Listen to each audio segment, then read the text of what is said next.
Welcome to Radio Entrepreneurs, and this whole week we're being sponsored on all these new segments from O'Brien Levine, Court Reporting Services, and we're pretty excited to be here. My co-host for the week is Mark Z from Mark Z Legal Staffing. Hi, Mark. Jeff, great to be with you. Really excited about this program and the number of very sharp attorneys we're going to be talking to. Well, I know that O'Brien Levine worked very hard to put together this lineup of what they think are the litigators that we want to be featuring in this month's segment. So that's going to be great.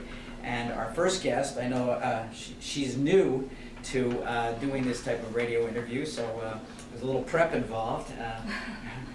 Rakhi Lahiri of the law firm of Glickman, Turley. Is that correct? Yes, that's correct. Thank you, Mark and Jeff, for having me here. Thanks for coming. And you know, you tell us a little bit about the firm, but we were talking a little bit about your practice before we got on the air, and that was very intriguing, especially after the current election. So, you know, go for it. So my background into the legal world, well, I can start off where I began. I started at the Suffolk County District Attorney's Office as a victim advocate. So I was actually a liaison between prosecutors and victims of crime in navigating the criminal justice system. So I was exposed to a lot of different communities. That was my first time that I ever stepped into a courtroom. So, and I was exposed to a lot of different diverse populations, working with LGBTQ communities, working with people of different ethnic backgrounds. So it was really important in the advancement of my legal career and to have the ability to connect with people. I think that's really important as an advocate.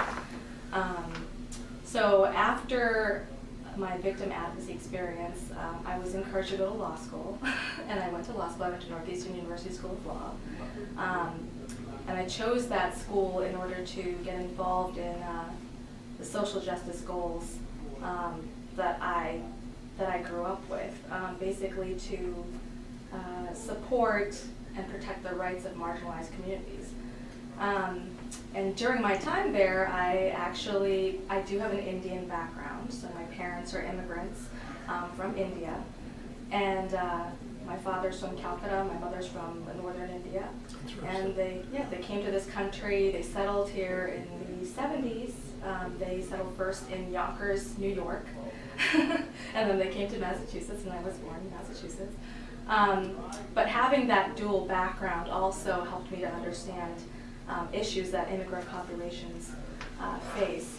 And that's something that I took to heart in law school too. I kind of created this human rights internship. I went to New Delhi, India, and actually worked on kind of tracking domestic violence laws and their implementation in India. And after that, I actually became a prosecutor, an assistant district attorney for the Suffolk County District Attorney's Office, and then did some more state work, and then I landed at Glickman Turley. But I think what's relevant at this point in time with the political climate, post-election, and the issues that, the potential issues that immigrants could be facing at this juncture, as well as other populations I've worked with, like the LGBTQ community, Right. With Trump as the president-elect. I think those are issues that I have some experience with, and that I actually chose to work with Glickman Turley because we have a range of legal areas that we practice in, but those are some of the key areas that the practice focuses on immigrant rights, Right. and on the rights of the LGBTQ community.